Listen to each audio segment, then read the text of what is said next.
الحمد للہ نحمدہ ونصلی علی رسولہ الکریم۔ آج ہم نے 10واں پارہ پڑھا ہے، رمضان 2026۔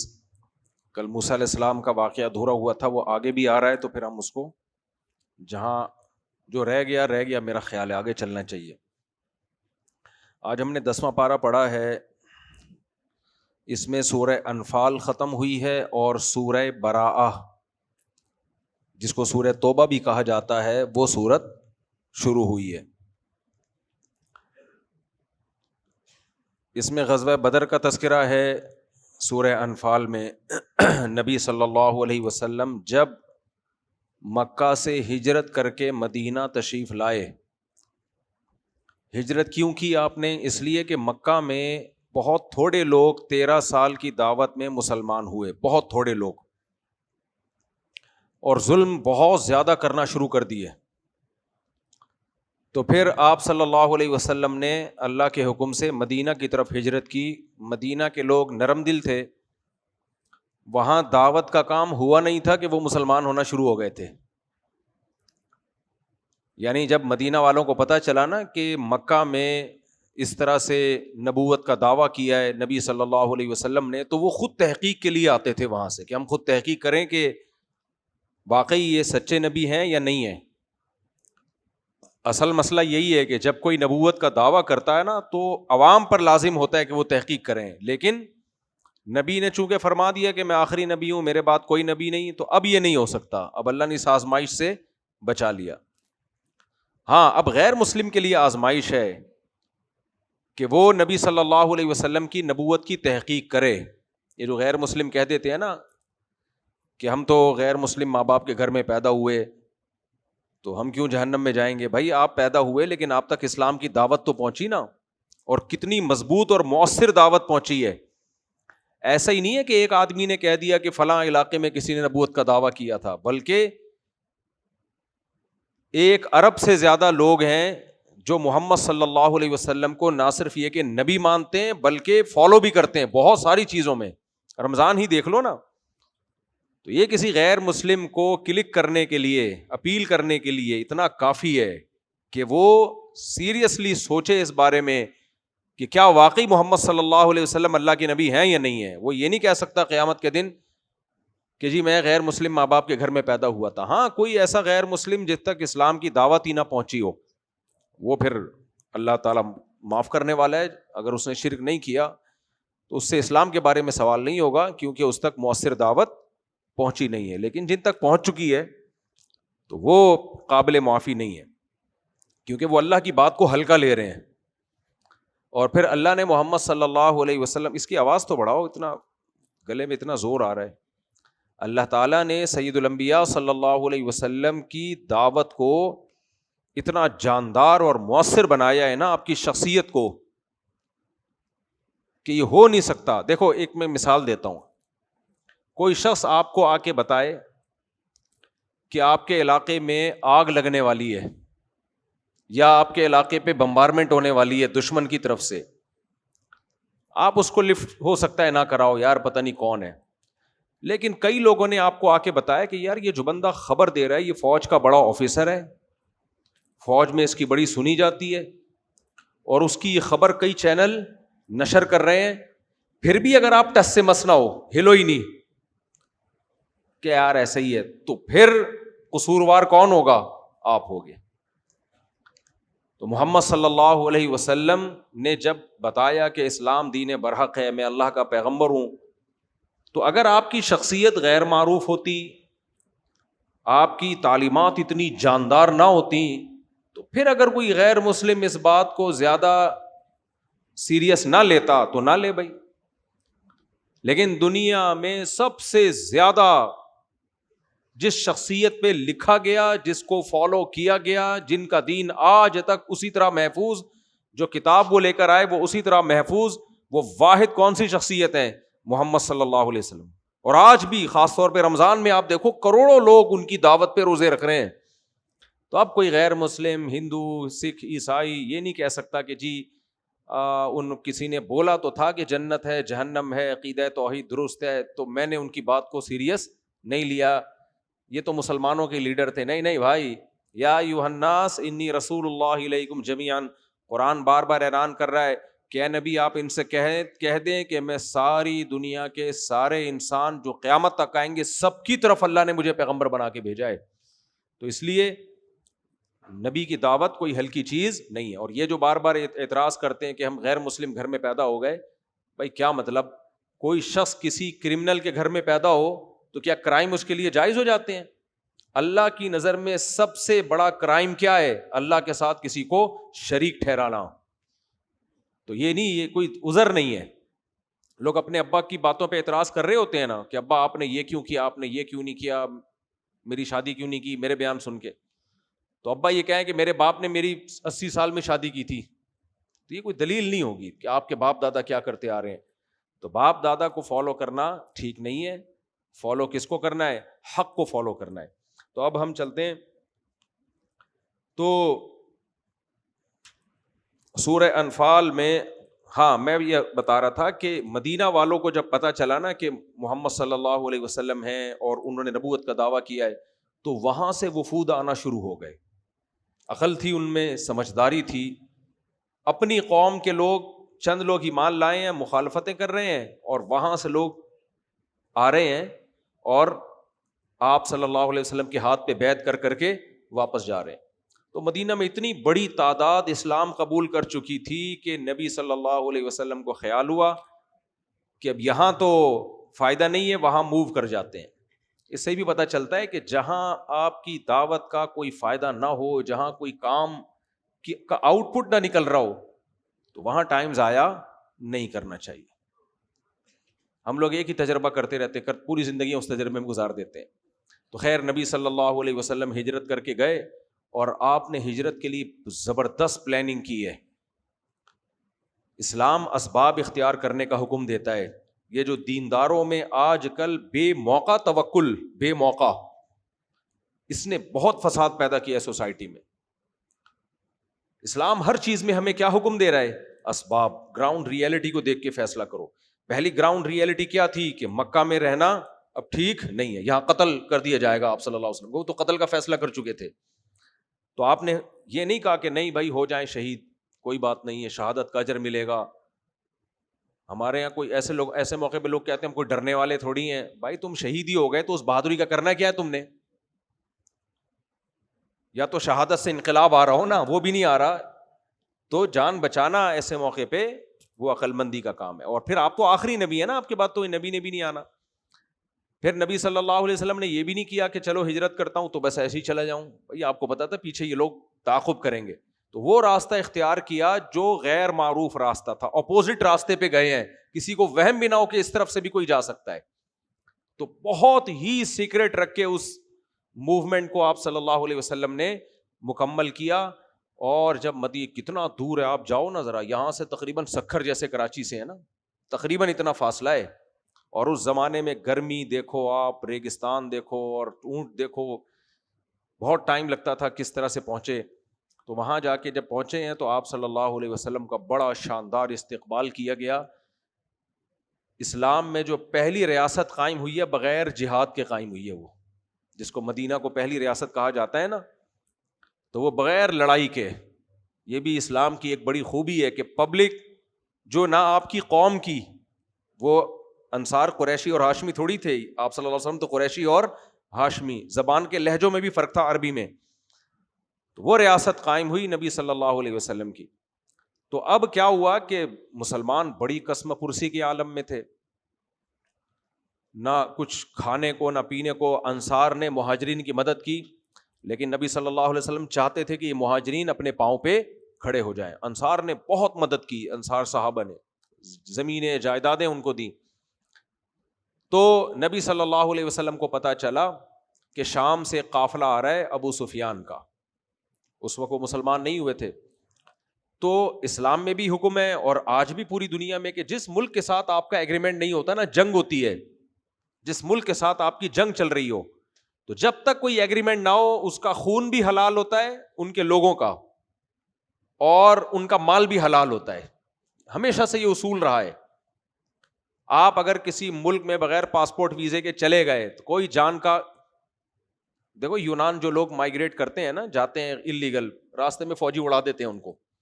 ہاں جو اندر پہنچ گیا, پھر یونائٹڈ نیشن کا ایک قانون ہے کہ بھائی جو آپ کے ملک میں آ گیا تو پھر آپ نے اسائلم اگر لیتا ہے تو آپ نے پناہ دی. لیکن بارڈر پہ ایسا نہیں ہے, بارڈر کی حد تک ان کو حکم ہے کہ کیا کر دیں, اڑا دیں. اور اگر یونائٹڈ نیشن کا لا نہ ہوتا تو اندر آ کے بھی اڑا دیتے لوگ کہ بھائی تم ہم سے کوئی معاہدہ کر کے تھوڑی آئے ہو, حربی ہو. اس کو کہتے ہیں حربی. حربی کا مطلب جس سے ہماری کیا ہے, جنگ ہے. تو جب تک کوئی ایگریمنٹ نہ ہو, اب دنیا میں ایگریمنٹ ہو چکے ہیں, اب یہ جائز نہیں ہے, لکیریں بن چکی ہیں, ملک بن چکے ہیں, اب ایگریمنٹ ہو چکے ہیں, بھائی آپ کا بندہ ادھر آئے گا ہم نہیں ماریں گے, ہمارا ادھر گیا تو آپ نہیں مارو گے. اب ایگریمنٹ بن چکے ہیں, اس وقت کوئی ایسا ایگریمنٹ نہیں تھا, اور جب تک دنیا میں ایگریمنٹ نہیں تھا تو یہ جائز ہی سمجھا جاتا تھا. تو نبی صلی اللہ علیہ وسلم کو پتا چلا کہ ابو سفیان تجارتی قافلہ لے کے مکہ کی طرف جا رہا ہے, تو آپ صلی اللہ علیہ وسلم نے ارادہ کیا اس قافلے پہ حملہ کرنے کا, جس کو شب خون مارنا کہتے ہیں. حملہ کرنے کا آپ نے ارادہ کیا کہ ہم وہاں سے ان کا تجارتی مال, کیونکہ جنگ ہے نا مکہ سے, کوئی ایگریمنٹ تو ہے نہیں, وہ تو آپ کے خون کے پیچھے پڑے ہوئے ہیں. تو اس وار کے لیے, جس کو آپ گوریلا وار کہہ سکتے ہو, شب خون کہہ سکتے ہو, اس کے لیے زیادہ افراد نہیں چاہیے تھے, بہت وسائل بھی نہیں چاہیے تھے, کیونکہ تجارتی قافلہ ہے نا, کوئی جنگ تھوڑی لڑ رہا ہے. تو 313 افراد کو آپ صلی اللہ علیہ وسلم لے کر چلے گئے کہ ہم اس پہ حملہ کریں گے اور یہاں ان کے مال پہ قبضہ کریں گے, تجارتی قافلے پہ, تاکہ اکنامکلی ہم مضبوط ہوں. اس سے بھی پتہ چلتا ہے کہ نبی معاشی طور پر اپنے آپ کو مضبوط کرنے کے اسباب اختیار کرنے. وہاں ایسا نہیں کہ اللہ توکل پہ آپ بیٹھ گئے کہ بس اب اللہ ہی کھلائے گا, اللہ ہی پلائے گا. بھائی جو آپ کے بس میں وہ آپ کرو. چاہے تجارت میں بھی نبی صلی اللہ علیہ وسلم نے مدینہ میں باقاعدہ بازار قائم کیا ہے, کیونکہ اس وقت تجارت یہودیوں کے ہاتھ میں تھی. آپ صلی اللہ علیہ وسلم چاہتے تھے یہ تجارت کس کے ہاتھ میں آئے, صحابہ کے ہاتھ میں آئے. تو مدینہ میں آپ صلی اللہ علیہ وسلم نے بازار قائم کیا باقاعدہ کہ تجارت یہاں ہو. میں نے آیتیں پڑھی تھی نا حج کی, کہ حج میں بھی اللہ نے اسپیشل تجارت کی اجازت دی ہے. تو اللہ بھی اسباب اختیار کرنے کا حکم دے رہا ہے, اور ہمارے نبی بھی اسباب اختیار کریں, چاہے وہ لڑائی والے اسباب ہوں, تجارت والے اسباب ہوں, سارے جائز اسباب جو بھی اس زمانے کے تھے آپ نے اختیار کیے ہیں. اور آج مسلمان کچھ بھی اختیار نہیں کرتا. کوئی مسئلہ ہو کہتے ہیں یہ والا وظیفہ اتنی دفعہ صبح پڑھ لو, یہ والا وظیفہ اتنی دفعہ صبح پڑھ لو. لوگ آتے ہیں کہ میرے پیسے ہی نہیں ہیں تو کوئی وظیفہ بتا دیں. بھائی دعا کرو رات کو اللہ سے اٹھ کے, لیکن جتنا ٹائم وظیفے میں لگاؤ گے, جاب تلاش کرنے میں لگاؤ نا, وہ کر نہیں رہے جو کرنے کا کام ہے. تو وظیفے پڑھنے میں کوئی حرج نہیں ہے, لیکن دعاؤں کو فوکس کیا کرو اور محنت کو. خیر, تو نبی صلی اللہ علیہ وسلم نے اب 313 کا لشکر لے کے آپ نکلے, کیونکہ لڑائی کا ارادہ ہی نہیں تھا. تو اس کے لیے 313 بے ساز و سامان بہت تھے, یہ اسباب اختیار کیا. لیکن اللہ چاہتا تھا کہ اللہ اسے جنگ میں بدل دے, اور یہ بڑی لڑائی ہو, اور 313 کو میں 1000 پہ غلبہ عطا کروں, تاکہ دنیا کو پتہ چل جائے کہ اللہ کس کے ساتھ ہے, صحابہ کے ساتھ. اللہ یہ چاہتے تھے. تو ہوا یہ کہ ابو سفیان کو اطلاع مل گئی کہ ایک قافلہ چلا ہے مدینہ سے ہم پہ حملہ کرنے کے لیے. اس نے فوراً مکہ میں خبر بھجوائی کہ بھائی ہم آ رہے ہیں ساحل سمندر کے کنارے سے, اور یہ 313 لوگ آ رہے ہیں اٹیک کرنے کے لیے, فوراً لشکر بھیجو اور ان 313 کو گھیر کے قتل کر دو. وہاں سے جناب ابو جہل نے بھنگڑے ڈالنا شروع کر دی. اب تو ان کے خیال تھا یہ تو کوئی مسئلہ ہی نہیں ہے, یعنی جیسے خبر لیک ہو جاتی ہے نا. تو وہاں سے ابو جہل لشکر لے کے چلا, اور عتبہ ابن ولید, یہ بڑے بڑے مشرکین کے جو سردار, جنہوں نے 13 سال ظلم کے پہاڑ توڑے تھے نبی صلی اللہ علیہ وسلم پہ. اب یہ لشکر جب چلا ہے تو بدر کے مقام پہ دونوں لشکر آمنے سامنے. اب اسباب کی دنیا میں صحابہ کرام میں لڑنے کی طاقت نہیں تھی, لیکن میں نے بتایا نا بعض جنگیں اللہ کی طرف سے ہو جائیں تو پھر اس میں اللہ کی مدد بھی ہوتی ہے, اس میں ہم مکلف بھی نہیں ہوتے اسباب کے. اب یہاں تو فرار اختیار کر نہیں سکتے تھے, تو وہ 313,000 کے مقابلے میں آئے. ان کے پاس سامان بھی, جنگی آلات بھی, اچھا ناچنے والی باندیاں بھی لائے ہوئے تھے. وہ عربوں کی مشرکین کی عادت تھی جنگوں میں ناچنے والی باندیاں لے کے جاتے تھے. وہ تھوڑا سا رقص و سرور کی محفلیں لگاتی, شراب کباب کی محفلیں, یہ عیاش لوگوں کا ہمیشہ سے یہ کام رہا ہے. رقص و سرور کی محفلیں بھی ہوں گی, تھوڑا تفریح ہوگی. اسٹریس ہے نا, اسٹریس ہے تو تھوڑا سا انٹرٹینمنٹ کے لیے یہ سب کچھ, گانے والی عورتیں سب لے گئے ہوئے تھے. ان کو کیا پتا تھا کہ یہ رقص و سرور تمہارے خلاف جانے والا ہے. تو بعض کافروں نے روکا بھی کہ کیونکہ ان دل سے وہ جانتے تھے کہ اللہ ان کے ساتھ ہے، محمد صلی اللہ علیہ وسلم کی سیرت کو بھی انہوں نے دیکھا تھا، وہ ڈرے ہوئے تھے کہ ہم گئے نا تو ایسا نہ ہو کہ لینے کے دینے پڑ جائیں.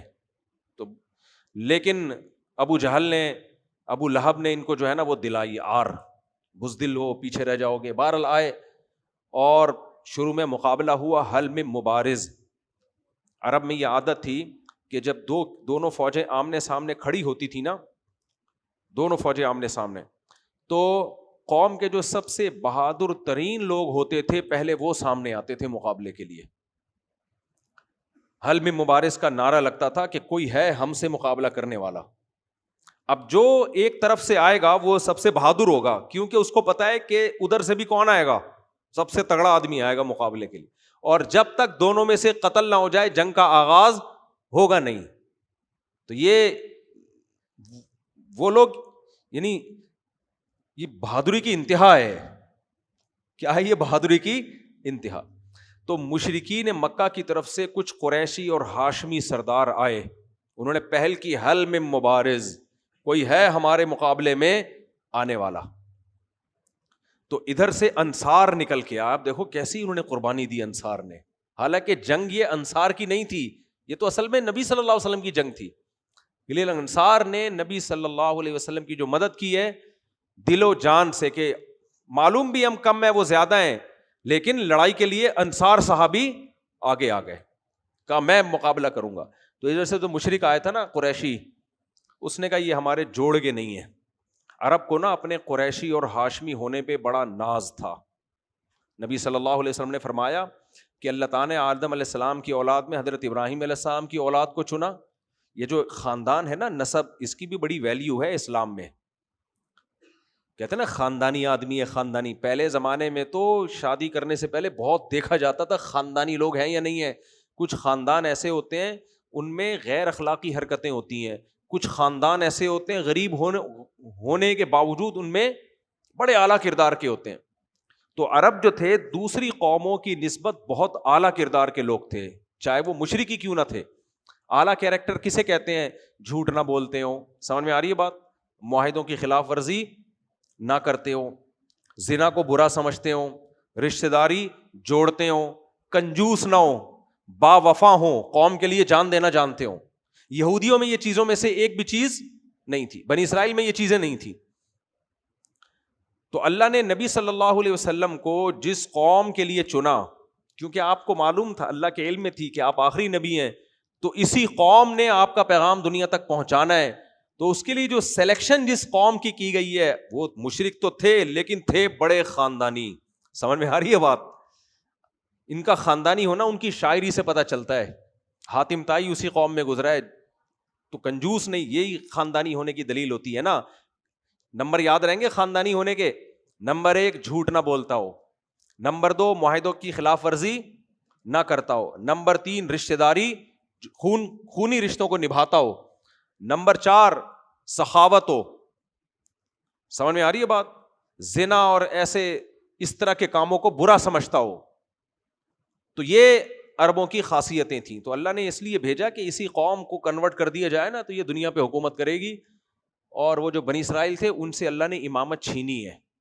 اس لیے چھینی ہے کہ وہ 2 نمبریاں کرتے تھے، جھوٹ بھی بولتے تھے پیسوں کے لیے. ان کے مولانا لوگ غلط مسئلے بتا رہے ہوتے تھے، یہودیوں کے جو مولانا آیتیں چھپاتے تھے تورات کی، جب ان کے فیور میں جاتی بتاتے، جب ان کے اگینسٹ جاتی چھپا دیتے. اور پھر ان میں لالچ اور جو سب کچھ ہوتا ہے وہ جو قرآن نے کھول کے ان کے عیب کو بیان کیا ہے. خیر، تو اب یہاں سے جب اب دیکھو آپ وہ سردار سامنے آیا ہے کہ حل میں مبارز کوئی ہے میرے مقابلے کا، وہ قریشی اور ہاشمی. تو میں یہ بتا رہا تھا، وہ حدیث میں آتا ہے نبی صلی اللہ علیہ وسلم نے فرمایا اللہ نے میرا انتخاب کرنے کے لیے ایسا ہی نہیں بلکہ ابراہیم علیہ السلام کی اولاد میں بنو کنانہ کا انتخاب کیا اللہ نے، پھر ان میں قریشی ہاشمی کا انتخاب کیا.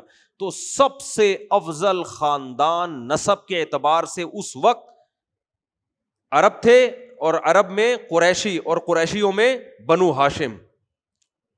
یعنی اخلاق، بھائی ویڈیو نہیں بنائے، یہ اخلاقی لحاظ سے سب سے اعلیٰ ترین قوم تھی، ہے سب سے اعلیٰ ترین. آپ دیکھو نا ابو سفیان نے جب ہرقل بادشاہ کے سامنے نبی کے بارے میں اس بادشاہ نے پوچھا تو ابو سفیان نے جھوٹ نہیں بولا نبی کے بارے میں، حالانکہ دشمنی تھی. کیوں جھوٹ نہیں بولا؟ کہتے ہیں کہ میں نے اگر جھوٹ بول دیتا تو مجھے یہ ڈر تھا کہ میں جاؤں گا تو میری قوم کہے گی کہ سردار ہو کے جھوٹ بولتا ہے. اور ہمارے سردار لوگ دیکھ لو ماشاء اللہ، کبھی سچ بولا انہوں نے؟ ماشاء اللہ، اللہ نے بڑا نوازا ہے. سردار کی بات ہوتی ہے. ہرقل نے کیا کہا؟ یار یہ مائک صحیح نہیں ہے جو مجھے چیخنا پڑ رہا ہے، کوئی فالٹ ہے اس میں، دوسرا لگا دو وہ جس میں تراویح پڑھی ہے ہم نے. نہیں تیز نہیں کریں، مائک ہی کمزور ہے یہ، وہ جو جس میں نے تراویح پڑھی ہے وہ مائک اچھا ہے، وہ والا لگا دو. جب مجھے چیخنا پڑتا ہے نا تو میرے دماغ میں پھر مزہ نہیں آتا بات کرنے میں. پھر تو آدمی صرف گھر میں چیختا ہوا اچھا لگتا.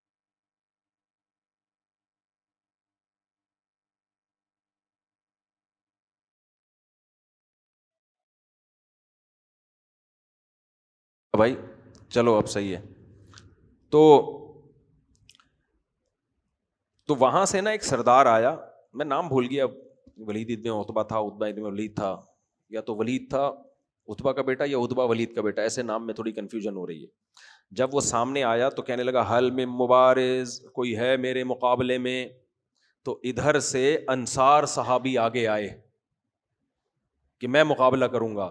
تو وہ جو قریشی آیا تھا وہ کہنے لگا لیسو باکفائنا، یہ جو مقابلے کے 3 آدمی آئے تھے یہاں سے، انہوں نے کہا یہ جو 3 ادھر سے آئے ہیں یہ ہمارے لیول کے نہیں ہے، یعنی ان سے زیادہ بہادر بندہ چاہیے ہمیں جو ہمارے جوڑ کا ہو. صحیح ہے نا؟ یعنی بہادری کی انتہا ہے. اللہ نے اسی لیے تو نبی کو ان میں بھیجا کہ یہ قوم اگر کنورٹ ہو گئی تو یہ بہادری کہاں چلے گی؟ پھر ادھر چلے گی. خالد ابن ولید پہلے مسلمان دشمن تھے اور کتنا نقصان پہنچایا، لیکن جس دن اسلام قبول کیا ہے تو آپ دیکھو اس سے ڈبل بہادری پھر کہاں دکھائی ہے. کیونکہ غیرت مند جدھر بھی ہو غیرت مندی ہوتا ہے، اور بغیرت جہاں بھی ہوگا وہ اپنی بغیرتی دکھائے گا. نہ وہ ادھر کا یہودی منافق تھے، نہ ادھر کے نہ ادھر کے. قرآن کہہ رہا ہے لا الہ ہؤلاء ولا الہ ہؤلاء. جب تمہارے پاس آتے ہیں کہتے ہیں ہم تمہارے میں، جب ادھر جاتے ہیں تو کہتے ہیں ہم وہاں ہیں. تو پیڑے کھانے والے ہوتے ہیں، ایک طرف ہو جاؤ بھائی. تو چاپلوس ہوتے ہیں نا دفتروں میں، دیکھا ہے نا، باس کے سامنے مکھن لگائے گا بیٹھ کے، اور جیسے ہی باس جائے گا غیبتیں شروع کر دے گا. یہ ہر جگہ 2 منٹ میں انسان کو پتا چل جاتا ہے کون خاندانی اور کون غیر خاندانی ہے. تو دفتروں میں پتا چل جائے گا، باس کے سامنے بیٹھا ہوا ہے سر یس سر یس سر یس سر، سر جیسے ہی گیا اب اس کا سالے کا کام دیکھو، ہر وقت ڈانٹتا رہے گا. کیا یار تم وہاں اتنا یس سر کیوں کر رہے تھے؟ تو ہر جگہ ایسا ہی ہے. خاندانی غیر خاندانی کا جلدی پتہ چل جاتا ہے. خاندانی غیر خاندانی چوری نہیں کرتا، اس کے پاس امانت رکھواؤ جو خاندانی ہے. کروڑوں اربوں کی امانت رکھوا لو یا 5 روپے کی رکھوا لو، اس کی صحت پہ کوئی فرق نہیں پڑے. وہ کہہ رہے میرے ہے ہی نہیں تو میں نے کیا کرنا ہے بھائی. غیر خاندانی جو ہے نا، جیسے جیسے امانت کی رقم بڑھے گی اس کی رالیں اسی طرح سے ٹپکنا شروع. اور غیر خاندانی کی ایک علامت بتاؤں، ہمارے ایک دوست نے کام شروع کیا بزنس اسٹیٹ ایجنسی کا. یہ بھی بہت ہوتا ہے، آپ کسی کو فیور دیں، آپ کی وجہ سے اس کا بزنس آسمان تک پہنچ جائے تو کبھی بھی آپ کو فیور نہیں دے گا. یار تمہاری وجہ سے نقصان ہوگا تو کس پہ ڈال دے گا؟ تمہاری وجہ سے. از کالڈ غیر خاندانی. سمجھ رہے ہو؟ تو یہ ساری گھٹیا صورتیں ہوتی ہیں. تو انہوں نے کہا ہمارے جوڑ کے چاہیے ہمیں بندے بہادر. خالد ابن ولید کے ہاتھ سے ایک دن میں 9 تلواریں ٹوٹی تھیں. صحیح ہے نا؟ اتنی صبح سے لے کے رات تک لڑتے رہے ہیں. اس جنگ میں حضرت جعفر طیار شہید ہوئے، نبی کے چچا زاد بھائی. اور اس جنگ میں آپ صلی اللہ علیہ وسلم کے منہ بولے بیٹے زید ابن حارثہ شہید ہوئے ہیں. کیا قیامت گزری ہوگی آپ خود سوچو. سب سے چہیتے تھے نبی کو زید ابن حارثہ. ایک ہی لڑائی میں زید ابن حارثہ شہید ہو رہے ہیں اور جعفر طیار شہید ہو رہے ہیں. اور پھر حضرت خالد بن ولید کو جب 3 صحابی ایک کے بعد دیگرے شہید ہوئے ہیں، خالد بن ولید کو کمانڈر بنایا لوگوں نے. ایسے موقع میں بزدل آدمی کمانڈر بنے گا؟ کہے گا 3 کمانڈر تو شہید ہو گئے، مجھے کیوں شہید کروا رہے ہو بھائی. خالد بن ولید نے تلوار ہاتھ میں لی ہے، کوئی بات نہیں. پھر کہتے ہیں صبح سے لے کے رات تک تلواریں چلی ہیں، اور شاید تاریخ میں ریکارڈ قائم کیا ہے کہ ایک دن میں لوہے کی 9 تلواریں تھیں، لکڑی کی نہیں تھیں. سمجھ رہے ہو؟ وہ تلوار سے مجھے وہ یاد آ رہا ہے انہوں نے کیا کہا تھا، کہاں پہ ٹانگ رہی ہیں. تو ان کی ایسی لوہے کی تلوار چلانے سے تو انسان کی کانپیں کیا ہوتی ہیں؟ ٹانگتی ہیں بہت برے طریقے سے. خیر, تو ایک دن میں 9 تلواریں ٹوٹی ہیں. تو بہت بڑی جماعت سے مقابلہ تھا. پھر خالد بن ولید کی تلوار سے جو دنیا میں کہاں کہاں فتوحات ہوئی ہیں. مجھے ایک جنگ میں ہم نے واقعہ پڑھا تھا. اب حضرت ابو سفیان رضی اللہ عنہ بعد میں مسلمان ہو گئے تھے نا, فتح مکہ کے بعد مسلمان ہوئے. تو پھر وہ بہادری جو مسلمانوں کے خلاف تھی وہ کس کے لیے استعمال ہوئی ہے؟ مسلمانوں کے فیور میں. تو ایک جنگ میں اچھا حضرت خالد بن ولید اور حضرت ابو سفیان یہ دونوں اپنی بیویوں کو بھی لے کے جاتے تھے جب سخت لڑائی ہوتی تھی, تاکہ ہمارے قدم اگر اکھڑنا شروع ہو جائیں تو عورت جو آر دلاتی ہے نا, بزدلی کے تانے دیتی ہے, وہ مرد کو بہت برے لگتے ہیں. عورت کہتی ہے ڈرنا ہے تو صرف مجھ سے ڈرو, میرے سوا کسی سے نہیں ڈرو, بہادر بن کے دکھاؤ دنیا میں. عورت کی فطرت ہے. تو حضرت ہندا حضرت ابو سفیان کی زوجہ تھیں, یہ بھی قریشی ہاشمی.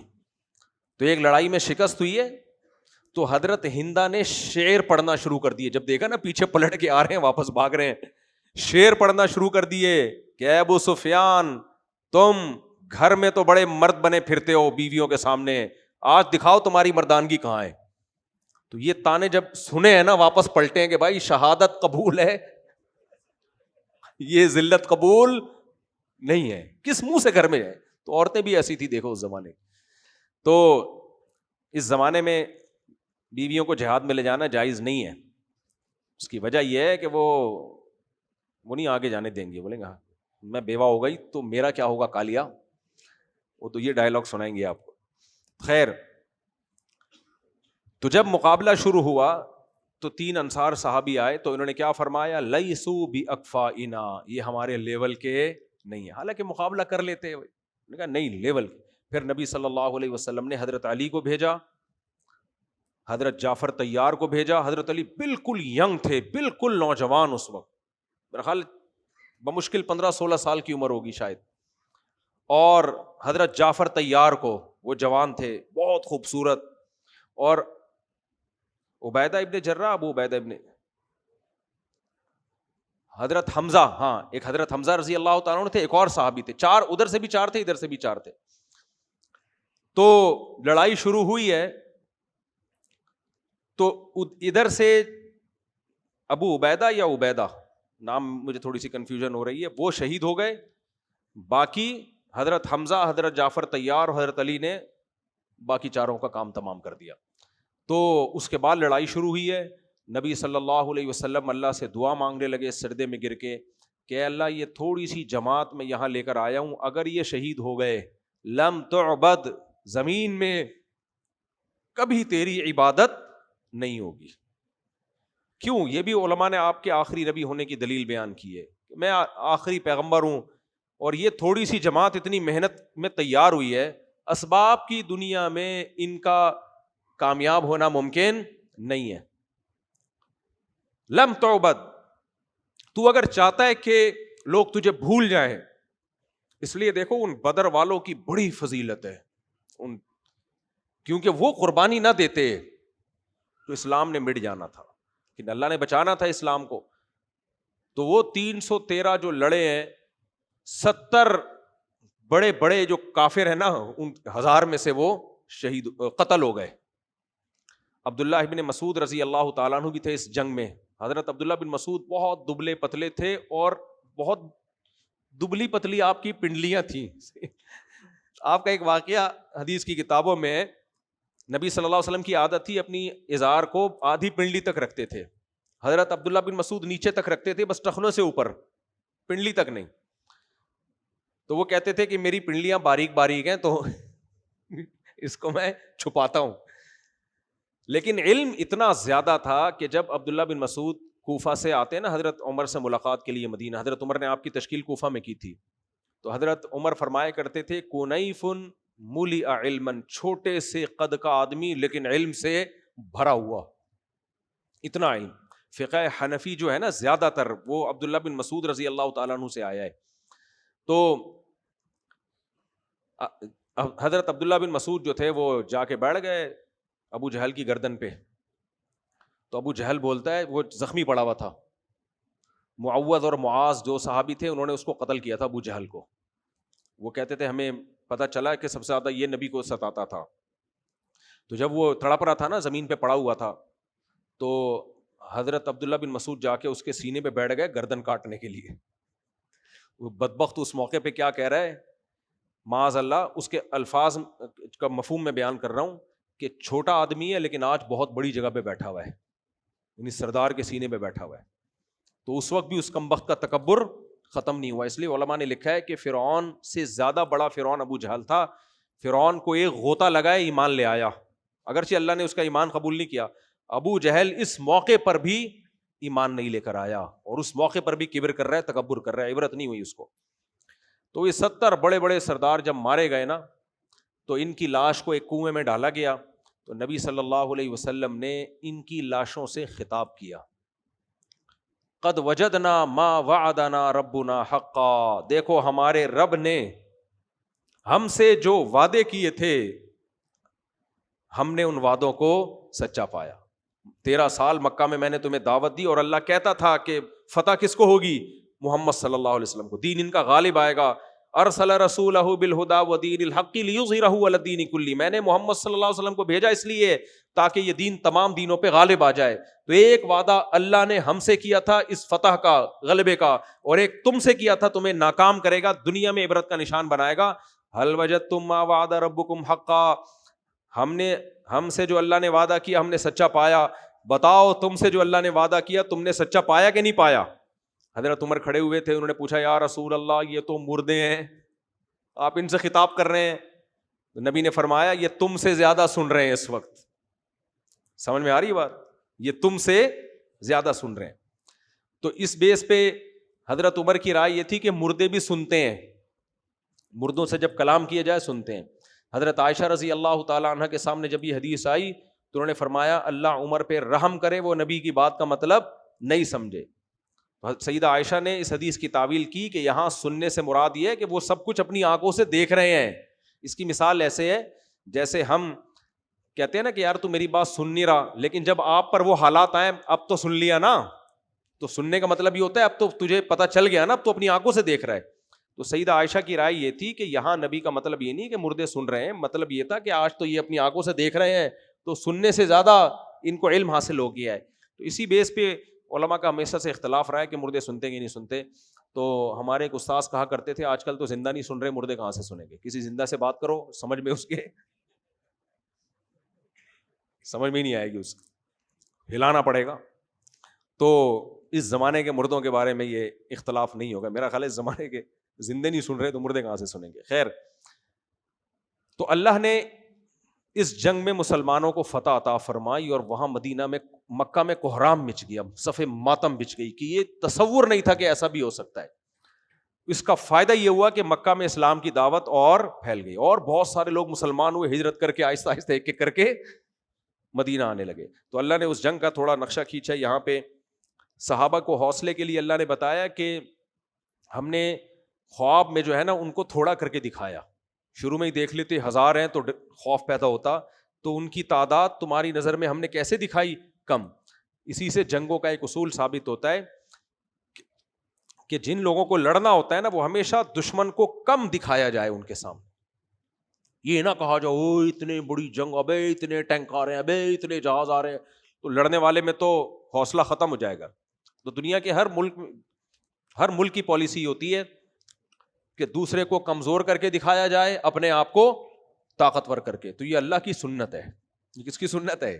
اللہ کہتے ہیں میں نے دشمن تمہاری نظر میں تمہیں کمزور کر کے دکھایا تھا کہ خوف زدہ نہ ہو جاؤ، اور ان کو بھی تمہاری نظر میں کمزور دکھایا تاکہ ان کو لڑنے کا حوصلہ ملے، بھاگ نہ جائیں ڈر کے. وہ اللہ چاہتا تھا یہ جنگ ہو. اور پھر اللہ نے یہ بھی فرمایا دیکھو تم تو چاہتے تھے کہ ایک تجارتی قافلہ مل جائے، تھوڑی سی تمہاری معیشت مضبوط ہو جائے، لیکن اللہ نے اس دن کو یوم فرقان بنانا تھا، حق اور باطل میں فرق کی لڑائی. تو یہ غزوہ بدر ارادے سے نہیں لڑی گئی ہے، یہ اتفاقی جنگ ہے. جو ارادہ کچھ اور تھا اور ہوا کچھ اور. آگے اللہ تعالیٰ فرماتے ہیں یا ایھا الذین آمنوا اذا لقیتم فئۃ، اے ایمان والو جب کسی جماعت سے تمہاری لڑائی ہو، فثبتو، جب جہاد ہو جنگ ہو، فثبتو ثابت قدم رہو، واذکروا اللہ کثیرا، اور اللہ کا ذکر کثرت سے کرو. میدان جہاد میں، میدان جنگ میں اللہ کا ذکر کرنے سے بہت حوصلہ ملتا ہے. اور آگے فرمایا واطیعوا اللہ ورسولہ ولا تنازعوا، اللہ رسول کی اطاعت کرو اور آپس میں اختلاف مت کرو.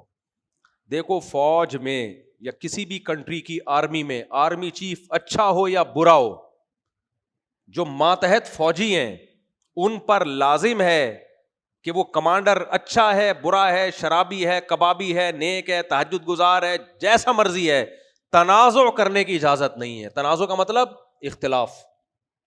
کیوں؟ اللہ کہتے ہیں اگر تم نے اپنے امیر یا اپنے کمانڈر کی بات سے، آرڈر سے اختلاف کیا، فَتَفْشَلُوا وَتَذْهَبَ رِيحُكُمْ، تمہاری ساری طاقت ختم ہو جائے گی. اس لیے علماء نے لکھا ہے کہ امیر ظالم ہو، فاسق ہو، انتظامی چیزوں میں بہرحال اس کی اطاعت کی جائے گی.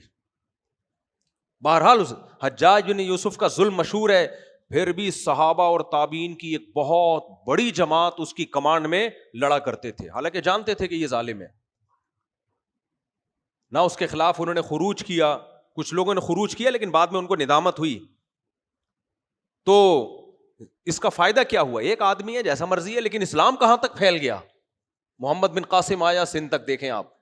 تو اگر وہ اسی جھگڑوں میں لگے رہتے کہ حجاج بن یوسف ایسا ہے تو ویسا، اس میں مناظرے ہونا شروع ہو جاتے، اس کو ٹھیک کرنے کی کوشش کرتے، وہ ٹھیک ہوتا نہیں ہوتا. ایک شخص ہے نا بھائی، اس کو چھوڑو.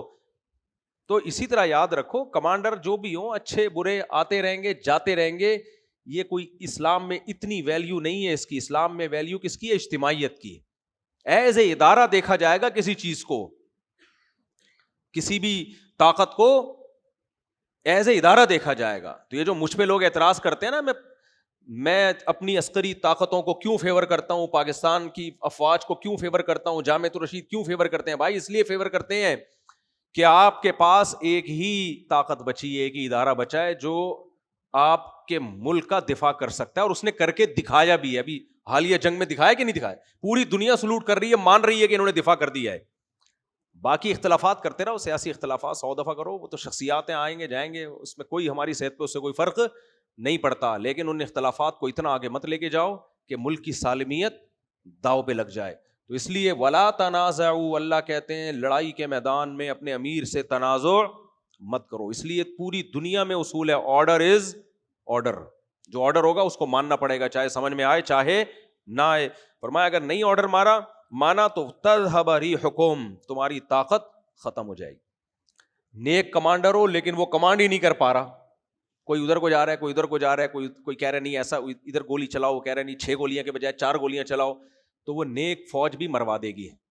سمجھ میں آ رہی ہے بات؟ ایسے تہجد گزاروں کا کوئی فائدہ نہیں ہے. اور اطاعت ہو تو عملی خرابی ہو پھر بھی اللہ فتح اور نصرت عطا فرمائے گا. تو اسلام میں جہاد کے میدان میں بہت زیادہ اس بات کی ضرورت ہے کہ امیر کی اطاعت کی جائے. آگے اللہ تعالیٰ فرماتے ہیں کہ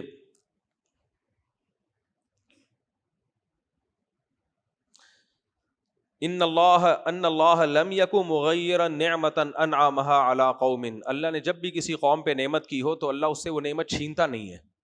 حتی یغیروا ما بانفسہم، جب تک وہ خود ہی اس نعمت کی ناشکری کر کے اپنے آپ کو محروم نہیں کر دیتے. یہ بھی بہت اہم آیت ہے. آج اس کے مشاہدے ہوتے رہتے ہیں. کتنے لوگوں کو صحت کی نعمت ملی، انہوں نے اس کی قدر نہیں کی. پیسہ ملا، اڑانا شروع کر دیا. باپ سے جائیداد ملتی ہے نا بچوں کو تو مال بے رحم سمجھ کے اڑا دیتے ہیں، پھر غریب ہوتے ہیں. ملک کی نعمت ملی، اس کی قدر نہیں کرو گے ملک جائے گا. خلافت عثمانیہ تھی، قدر نہیں کی، گئی. اس کے بعد ایسی خلافت نہیں آئی. اس وقت بھی جو سنجیدہ علماء تھے اس کو بچانے کی کوشش میں لگے ہوئے تھے. تو اس لیے کوئی بھی نعمت اللہ نے دی ہوئی ہے اس کی قدر کرو، ورنہ وہ نعمت بیوی کی بھی قدر کر لو، میرا خیال ہے. اور عورت کو چاہیے اپنے میاں کی قدر کرے. یہ نکال نہیں دینا، جانے دینا. ڈرتا ورتا نہیں ہو کسی سے، جانے دو. آگے چلتے ہیں. آگے اللہ تعالیٰ فرماتے ہیں یہ پورا جہاد ہی ہے بھائی، یہ پورا رکوع جہاد سے ہی بھرا ہوا ہے. پورا رکوع یہی آئے گا. آج میں بس 10 منٹ میں مکمل کرتا ہوں. آگے اللہ تعالیٰ فرماتے ہیں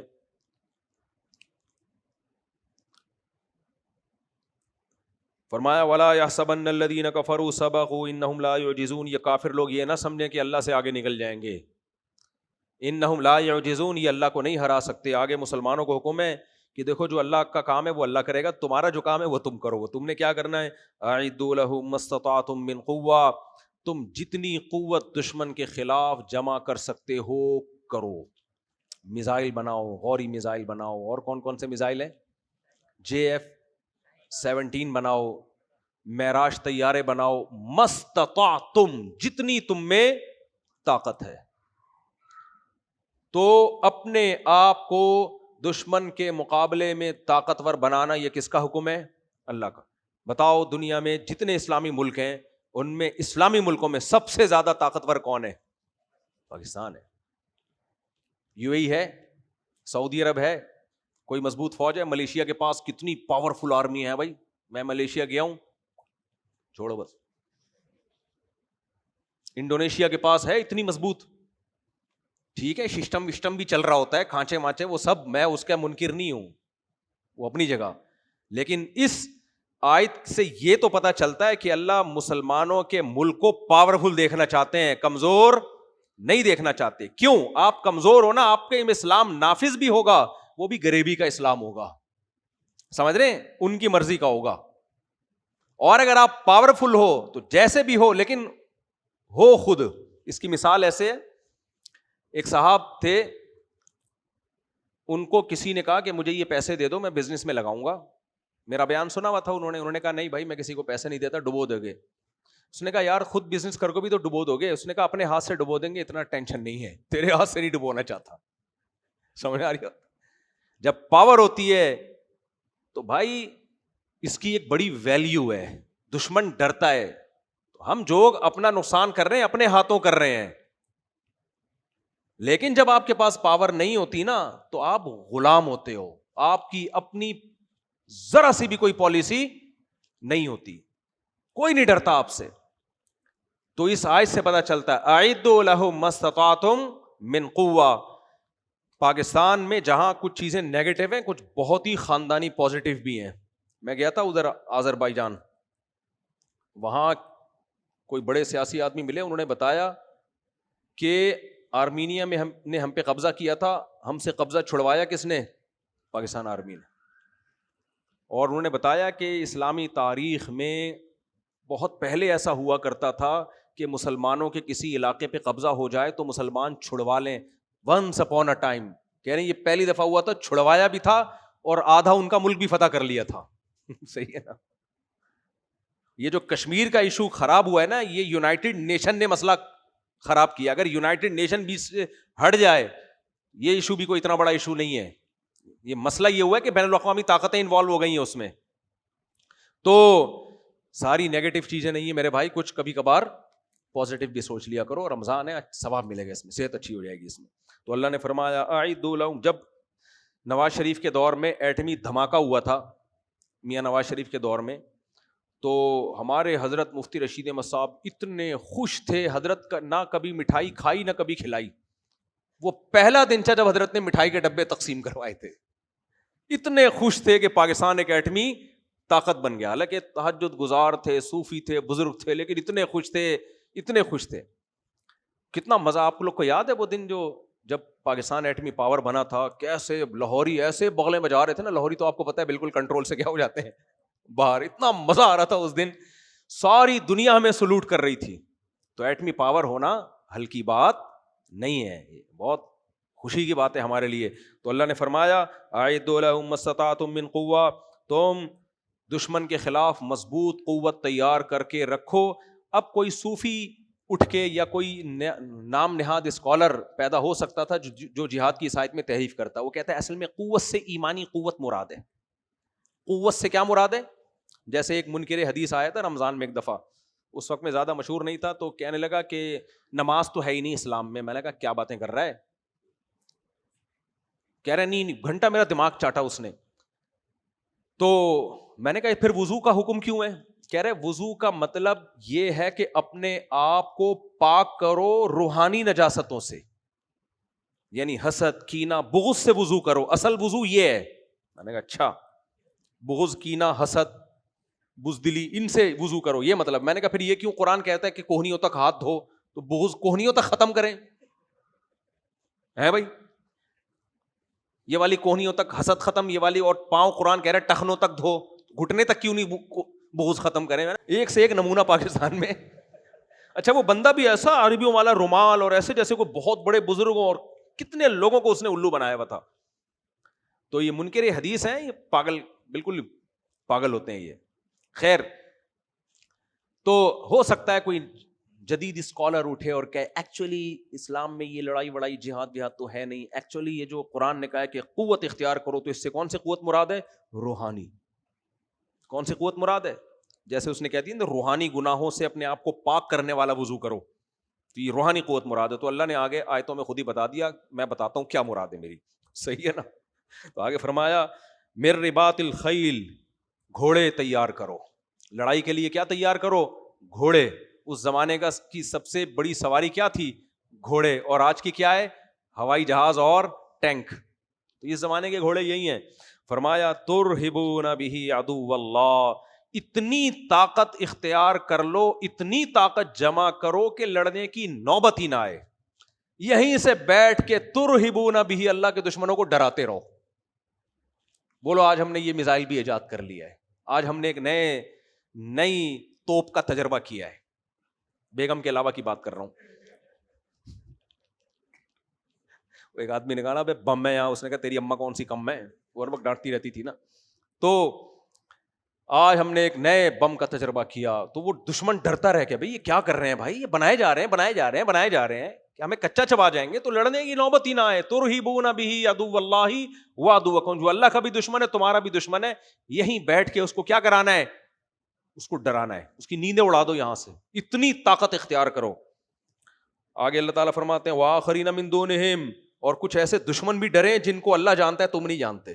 بہت سے چھپے وہ دشمن ہیں، وہ بڑے دوست بن کے آتے ہیں. ایکچولی دیکھیں آپ کا سارا بجٹ تو آپ کے ڈیفنس پہ خرچ ہو رہا ہے، تو کھاؤ گے کیا ٹماٹر؟ بھائی یہ کیا ہے کہ اپنا اتنا اسلحے بنائے جا رہے ہو تو کیا ہے؟ دیکھو ملیشیا نے دستبردار ہوا اپنی فوج سے، آج ملیشیا کہاں بیٹھا ہوا ہے. جاپان نے دیکھو نا امریکہ سے معاہدہ کیا تھا کہ جاپان پہ جب کوئی بات آئے گی تو ڈیفنس کون کرے گا؟ امریکہ. تو آج جاپان کہاں سے کہاں پہنچ گیا. سعودی عرب نے معاہدہ کیا تھا امریکہ سے کہ کوئی مجھ پہ مسئلہ آئے گا تو امریکہ میری مدد کرے گا. تو آج سعودی عرب اکنامکلی کہاں سے کہاں پہنچ گیا. تو تم بھی ایسا معاہدہ کرو. کیا سارا پیسہ اپنے ڈیفنس، فوج، ٹینک، بم، کیا ہے یہ اسلام ہے؟ یہ اسلام تو محبت کا درس دیتا ہے. اسلام کس کا درس دیتا ہے؟ کیا ہو گیا؟ میں غصہ تو نہیں آ رہا مجھے ایسا لگ رہا ہے آپ کو غصہ یوں کر کے دیکھ رہا، ڈر تو نہیں رہے؟ اچھا یہاں کوئی بم نہیں ہے، بے فکر. بم کی باتیں کرنے سے تھوڑی بم آ جاتا ہے یار. وہ ایک مولوی صاحب جو ہے نا وہ جہاد پہ بیان کر رہے تھے اور شہادت کی دعائیں مانگنے لگے جوش میں آ کے. تو ایک آدمی نے کہا مولوی صاحب شہادت میدان جنگ میں ملتی ہے، کوئی حلوے میں بم رکھ کے نہیں دیتا. گھبرانے کی، شہادت کی دعاؤں کی ضرورت نہیں ہے. تو اللہ نے کہا کہ ترہبون بہ عدو اللہ وعدوکم، اللہ کے دشمنوں کو تم نے کیا کرنا ہے؟ ڈرانا. اور کچھ ایسے دشمن بھی ہیں جن کو اللہ جانتا ہے تم نہیں جانتے. وہ دوست بن کے، میٹھی چھری بن کے آئیں گے اور تمہیں بولیں گے دستبردار ہو جاؤ. نہ یہ بھی اصل میں ان کی بھی ٹانگیں کہاں پہ کیا ہو رہی ہیں؟ ٹانگ رہی ہیں.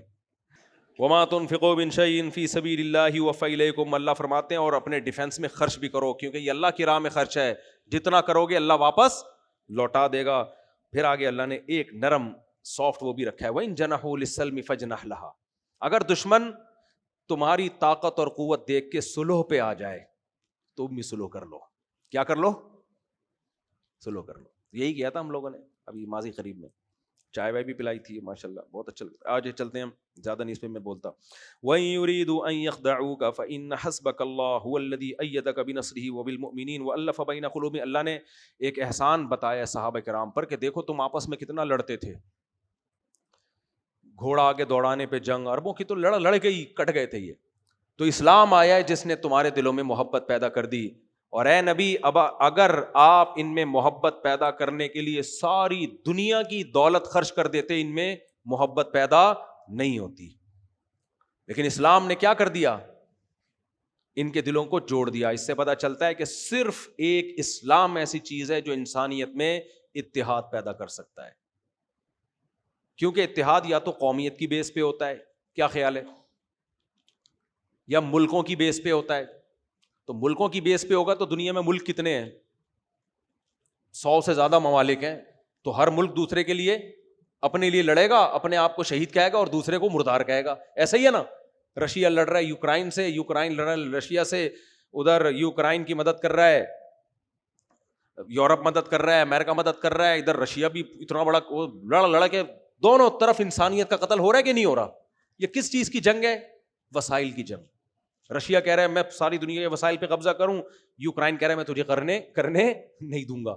رشیا افغانستان آیا وسائل پہ قبضہ کرنے کے لیے. تو یہ جو قوموں کی جنگ یا ملکوں کے نام پہ جو جنگ ہوگی, یہ انسانیت کو, ہٹلر نے یہی تو بربادی کی تھی کہ ہم جرمن ہیں, دنیا پہ ہمارا حق ہے حکومت کرنا. قومیت کے نام پہ اٹھا کر لاکھوں انسانوں کو موت کی گھاٹ اتار دیا, خود بھی خودکشی کر کے حرام موت مرا. تو اس لیے اللہ کہتا ہے واحد اسلام ہے جو کیا کر دیتا ہے, جوڑتا ہے. تبلیغی جماعت میں آپ دیکھو بنگلہ دیش کے لوگ بھی چل رہے ہیں, افریقہ کے لوگ بھی چل رہے ہیں, بریگیڈیئر اسی میں, کرنل اسی میں, اور 20ویں گریڈ کا آفیسر اسی میں, اور ایک موچی بھی اسی میں, ٹماٹر والا بھی اسی میں. نماز میں آپ دیکھ لو پہلی صف میں سب کھڑے ہوں گے, ٹماٹر والا پہلے آ جائے اس کو جگہ مل جائے گی, کوئی بہت بڑا آفیسر آ جائے اس کو جگہ مل جائے گی. کوئی فرق ہے مسجدوں میں؟ سب ایک. ریون کے اجتماع میں جا کے دیکھو, سارے زیولک جاتا تھا ریون کے اجتماع میں, وہیں بیٹھا ہوتا تھا نیچے, صحیح ہے نا, سب ایک جیسے. حج میں دیکھ لو آپ, حج میں بھی طواف اور صفا مروہ کی سعی کوئی فرق نہیں ہے.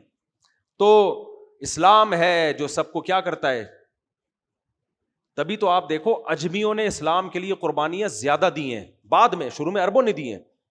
اگر یہ عربوں کا مذہب ہوتا نا تو اجمی قربانی نہ دیتے. خلافت عثمانیہ کتنی قربانیاں دے کے وجود میں آئی ہے, وہ تو ترک تھے سارے. امام بخاری سب سے زیادہ حدیث کی کتاب جو مشہور ہوئی کس کی؟ امام بخاری کی. عربی تھے اجمی تھے؟ بولو, اجمی. زیادہ تر محدثین اجمی ہیں. سب سے زیادہ فقہ جن کا دنیا میں چلا امام ابو حنیفہ ہیں, عربی تھے اجمی ہیں؟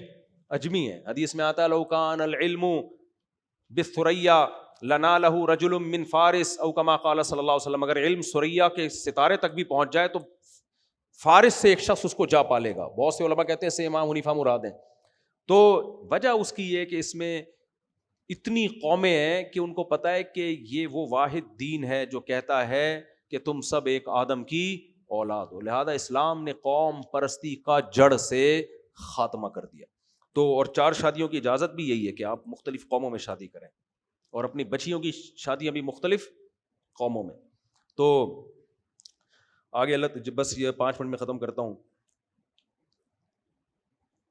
آگے وہی مضمون ہے کہ اگر تم 100 ہوگے تو 200 پہ اللہ تمہیں غالب کرے گا. اس کی تفسیر میں بیان کر چکا ہوں. 100 ہوگے تو 200 پہ, یعنی طاقت کا توازن آدھا ہے تو پھر لڑو, آدھے سے کم ہے پھر کوئی گارنٹی نہیں ہے, ٹھیک ہے نا. تو پھر حالات, اگر دفاعی جنگ ہے وہ تو لڑنی پڑے گی, خود سے کبھی اٹیک مت کرو. آگے چلتے ہیں ہم. الان خفف اللہ عنکم, آگے اللہ تعالیٰ فرماتے ہیں, بس ایک آیت اور پڑھ لیتا ہوں پھر ختم.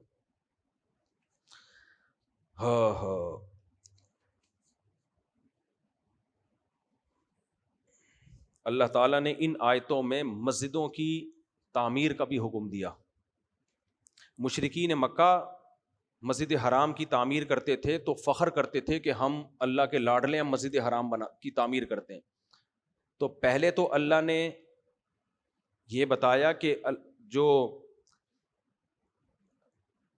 اللہ کی راہ میں جہاد کرنے والے لوگ ہیں, ایمان لائے اور نیک اعمال کر کے لڑ رہے ہیں, تو تم مسجدوں کی جو تعمیر کر رہے ہو تم ان کے برابر نہیں ہو سکتے. یعنی صحابہ پہ اپنی فضیلت قائم مت کرو.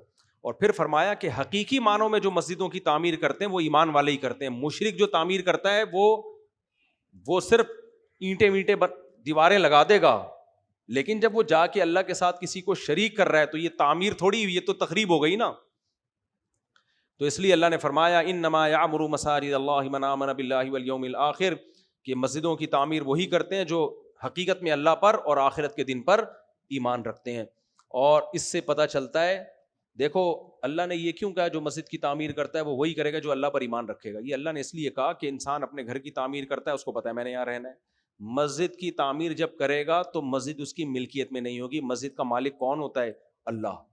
مسجد کسی کی ملکیت میں نہیں ہوتی. تو اللہ کہتے ہیں مجھے وہی دے گا نا جو مجھے مانے گا، تو جو اللہ کو مانتا نہیں وہ دے گا کہاں سے؟ تو یہ بہت بڑی فضیلت ہے. تو اس لیے مسجد کی تعمیر میں حصہ لیا کریں. اور اتفاق سے مجھے یاد آیا کہ ہماری مسجد کی بھی رمضان کے بعد تعمیر ہونے والی ہے. ہمیں ٹھیک ٹھاک پیسے چاہیے کیونکہ پوری یہ نیچے اس کے یہ جو پلر ہیں نا بہت پرانے ہو چکے ہیں. یہ پوری مسجد نئے سرے سے دوبارہ بنے گی, آگے بھی جائے گی, اوپر بھی پورشن بنے گا, یہ پیچھے ساری عمارت گرے گی, کھلا ڈلا صحن ہوگا, ادھر وضو خانہ بنے گا, خواتین کے لیے الگ, آدمیوں کے لیے الگ, واش روم بنیں گے, کم سے کم 500 آدمیوں کی مسجد میں بیٹھنے کی جگہ بنے گی, ادھر کچھ درسگاہیں بنیں گی. تو اس کے لیے کروڑوں روپے چاہیے, دینا شروع کر دو ابھی سے. رمضان میں دو گے زیادہ ثواب ملے گا. آگے چلتے ہیں, MTM فاؤنڈیشن میں ڈال دینا اگر چاہو. بس آخری آیت پڑھ کے درس ختم کرتا ہوں, سچی مچی کی آخری.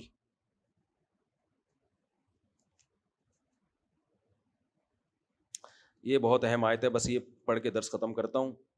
یا ایھا الذین آمنوا ان کثیرا من الاحبار والرہبان لیاکلون اموال الناس بالباطل. ایمان والو, بہت سے یہودیوں کے عالم اور بہت سے مسیحیوں کے عالم یعنی عیسائیوں کے عالم لوگوں کا مال ناحق طریقے سے کھاتے ہیں. مذہبی لوگوں میں یہ جرم ہمیشہ سے رہا ہے, لوگوں کو الو بنا کے ان سے پیسے بٹورنا. تو یہ جرم اس امت میں بھی ہے. ہاں یہ ضرور ہے کہ یہ امت گمراہی پہ جمع نہیں ہوگی, تو اپنے پیر و مرشد کے بارے میں دیکھ لینا چاہیے کہ یہ کہیں ہمیں الو تو نہیں بنا رہا.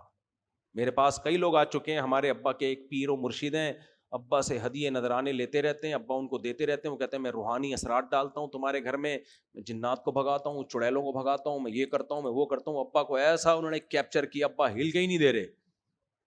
تو یہ سارے وہ حرام خور لوگ ہیں جن کا قرآن میں تذکرہ ہے. دیکھو عالم کا کام کیا ہوتا ہے, لوگوں کو یہ بتانا. دو کام ہوتے ہیں عالم کے, یہ بتانا کہ حلال کیا ہے حرام کیا ہے, ایک تو یہ اللہ کا قانون بتانا, دوسرا اس قانون پہ چلنے کے لیے جو موٹیویشن چاہیے وہ موٹیویشن دینا. بس اس کے علاوہ تیسرا کوئی کام عالم کا نہیں.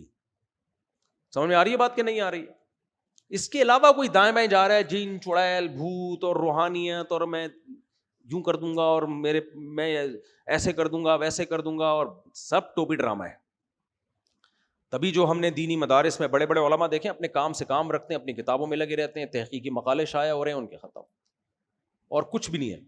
ایک بڑی خرابی ہماری سوسائٹی میں یہ بھی ہے واعظین میں, کہ بعض واعظین ایسے ہیں کہ ان کا کوئی واعظ پیسوں کے بغیر ہے ہی نہیں, کوئی واعظ ان کا پیسوں کے بغیر ہے نہیں.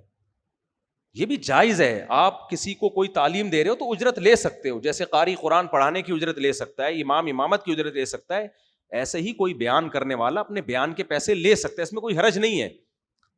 میں نہیں لیتا, ویسے میرا معمول نہیں ہے, لیکن اگر کوئی لیتا ہے تو کوئی حرج نہیں ہے اس میں. میرے سارے بیانات باہر کے جتنے بھی ہیں, یہاں کے بھی باہر کے بھی, فری پھوکٹ کے ہوتے ہیں.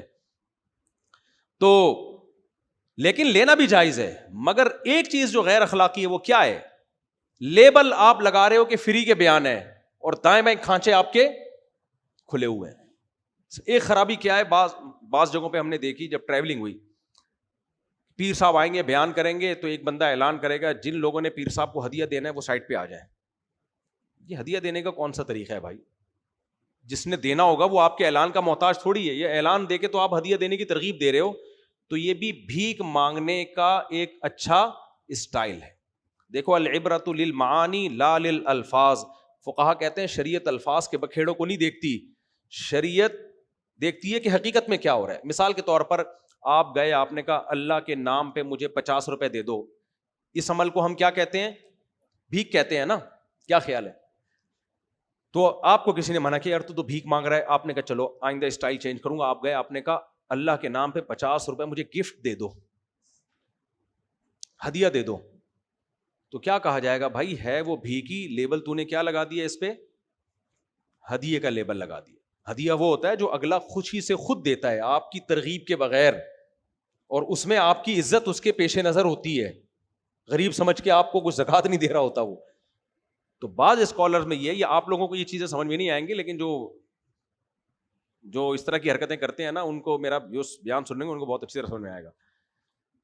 ایک ملک میں میرا جانا ہوا تو میرا بیان ہوا, تو ایک صاحب کھڑے ہو گئے, جو مفتی صاحب کو ہدیہ دینا چاہیں ادھر لائن پہ آ جائیں, کھڑے ہو جائیں. میں نے کہا بھائی کیا کر رہا ہے بھائی؟ میں نے لوگوں کو بھائی میں نے کوئی ایسا اعلان نہیں کیا ہے. تو کہتے ہیں نہیں یہ تو ہوتا ہے. تو یہ کون سا, یہ بھی کیا ہے, یہ بھیک ہے, صحیح ہے نا, حلالی پن. تو یہ بھی وہ طریقہ ہے. تو فری پھوکٹ کا پیسہ لگ گیا نا, یہودیوں کے جو پہلے علماء تھے ان کو بھی لگ گیا تھا, اس سے پھر لالچ آئی. لالچ سے کیا ہوتا ہے, پھر آپ عوام کو وہ بات کہتے ہو جس پہ عوام کو خوشی ہوتی ہے, کیونکہ آپ کو پتا ہے کہ یہ سارے مرید مجھ سے کٹ جائیں گے. اگر میں حق بات بیان کرنا شروع کروں گا تو پھر انہی کی بولیاں, انہی کی مرضی کی باتیں, انہی کو خوش کرنے کے لیے وہی مبالغہ آرائیاں, جھوٹے قصے, جھوٹی کہانیاں.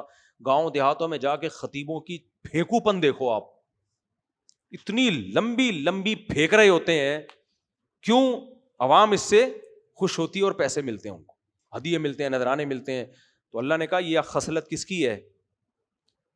پول پٹیاں کھولی نا اللہ نے ان کی, ان کے مذہبی لوگوں کی. تو یہ اس امت میں بھی بہت زیادہ پایا جاتا ہے.